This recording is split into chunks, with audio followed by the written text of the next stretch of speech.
Visto para procura de trabalho e não só visto para procura de trabalho, hoje eu vou falar contigo sobre esta notícia aqui que está rolando nas redes sociais. Então, se você é aplicante, principalmente visto para procura de trabalho, fica nesse vídeo porque eu vou te explicar um pouco do que tem acontecido para que tu possa ter tranquilidade no teu coração, no teu processo migratório, sobretudo no controle de fronteiras em Portugal.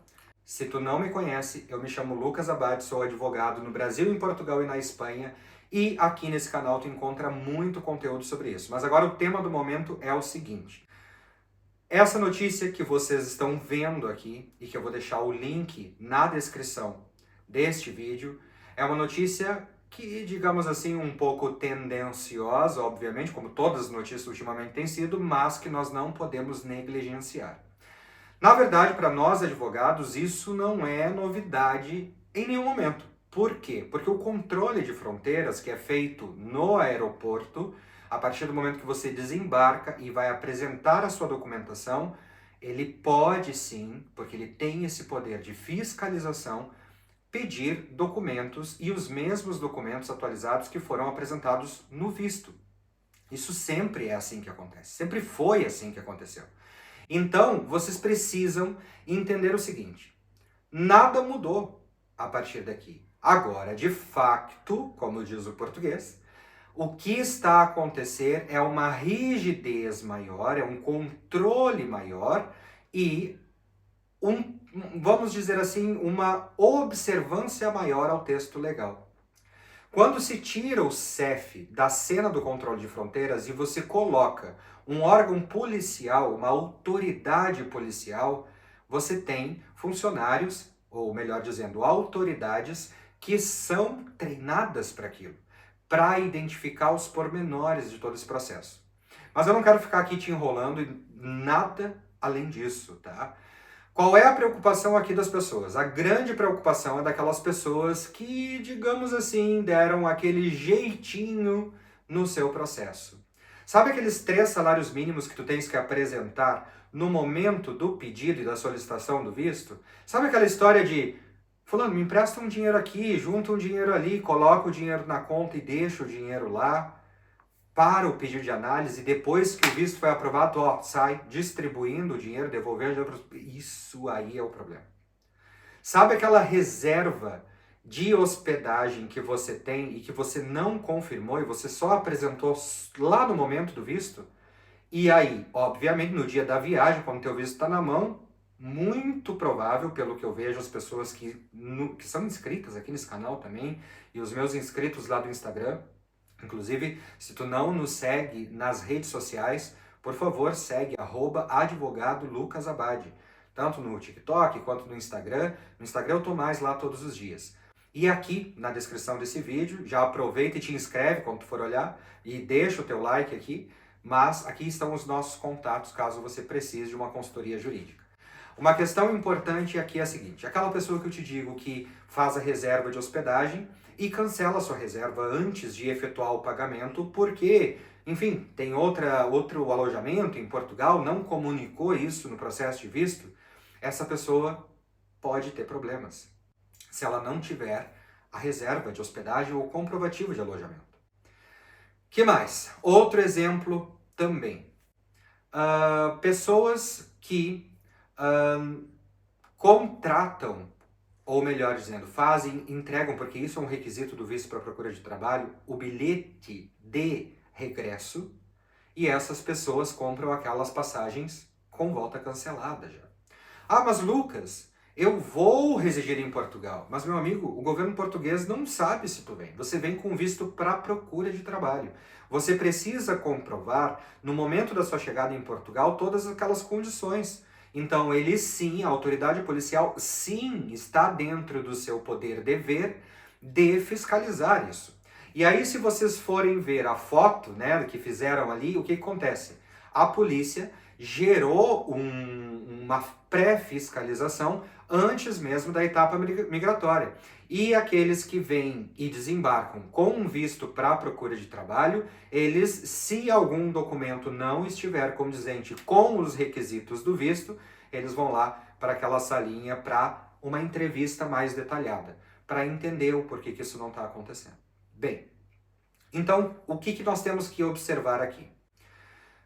Claro que sempre há uma primeira análise, que é a análise consular, que é a que concede o visto, e tem um ponto muito importante da análise consular, por exemplo. Existe um artigo da lei, não vou lembrar agora qual é o artigo, que fala que o visto ele pode ser cancelado, e ele pode ser cancelado, pode ser invalidado, se em algum momento for identificado que os documentos que motivaram a concessão desse visto, eles foram falsificados, foram adulterados, ou que eles não persistam, né?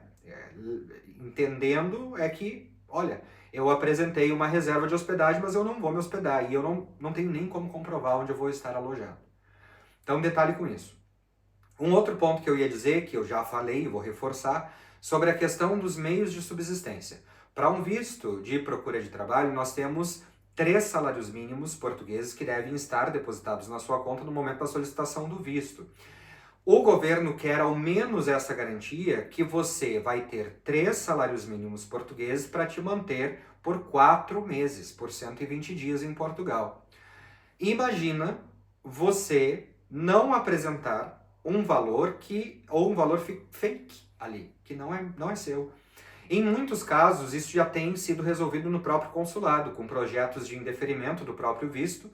Por quê? O que eles querem e o que é o que a gente sempre bate aqui, tanto nas consultorias jurídicas e assessorias jurídicas, é todo o maior cuidado para comprovar a origem e regularidade dos valores, ok? Então esse valor ele não pode vir do nada e simplesmente eu guardar o dinheiro embaixo do colchão e tá aqui o dinheiro. Não é assim que funciona. Tudo documentado. Então assim, se tu tá tranquilo, segue tranquilo. Se tu fez o teu processo corretamente, com uma boa instrução, e aqui quando eu digo boa instrução, fujam dessas assessorias que nem dá para dizer que é uma assessoria, porque são procuradorias ilícitas, tá? Quem pode te orientar para analisar o teu caso, entender quais são as saídas legais que você tem para o seu caso, é somente um advogado. Ele é o profissional habilitado.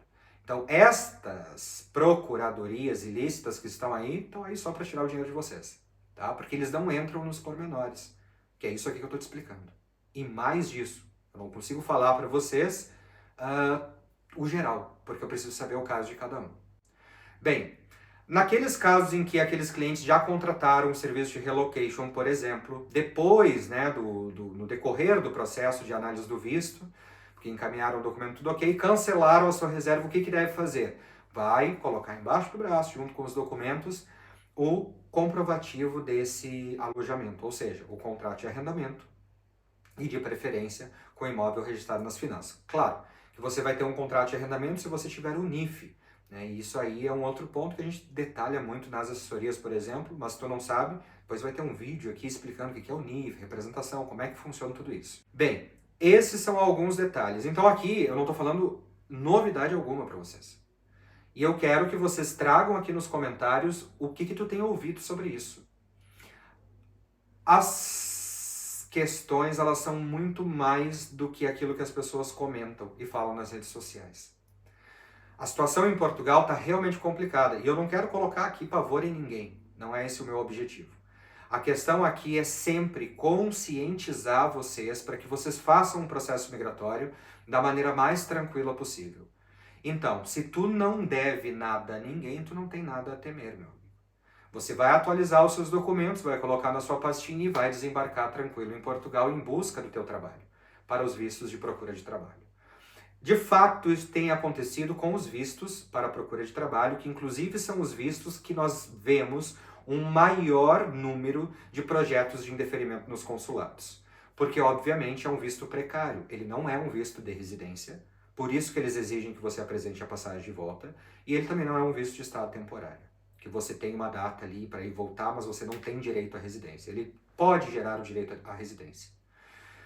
Já tenho ouvido casos de outros vistos, mas aí tudo vai depender do tipo e modalidade de visto. Mas atenção, principalmente para os vistos D1, Por quê? Lembra aquele pessoal todo que estava aqui em Portugal e que não teve oportunidade de fazer, por exemplo, a manifestação de interesse, que é a dispensa de visto para autorização de residência? As pessoas muitas vezes já estavam contratadas por empresas portuguesas. Então, o que eles decidiram e optaram fazer? Suspende esse contrato de trabalho ou faz uma promessa de contrato de trabalho, volta ao país de origem e solicita o visto. Então, eu preciso, no momento que se o policial na imigração me pedir esse documento, eu tenho que apresentar o documento da maneira correta. E qual é o documento da maneira correta? É o documento devidamente certificado, com as assinaturas reconhecidas. Se for uma fotocópia de algum documento, certificada essa fotocópia. Lembrando que aquela carta convite, que é o termo de responsabilidade, ele deve estar com assinatura reconhecida por ato notarial, que é feito em Portugal, num notário ou através de advogado ou solicitador.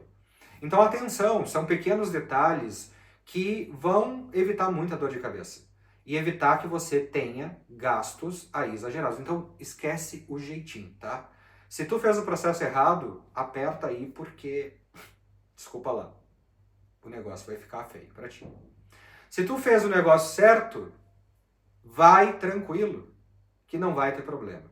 E nós te esperamos em Portugal. E seja bem-vindo a Portugal. Aqui é uma terra de oportunidades. E a partir disso, a gente vai conversando, tá bem? Fica atento ao canal, os próximos vídeos que vão vir, nós vamos falar um pouco sobre tudo isso, vamos falar sobre nacionalidade, e eu quero começar a trazer conteúdos aqui também para um projeto migratório de vocês para a Espanha, porque isso vai ser bastante interessante. Obrigado mais uma vez pela tua atenção e voltamos logo no próximo vídeo. Tchau, tchau!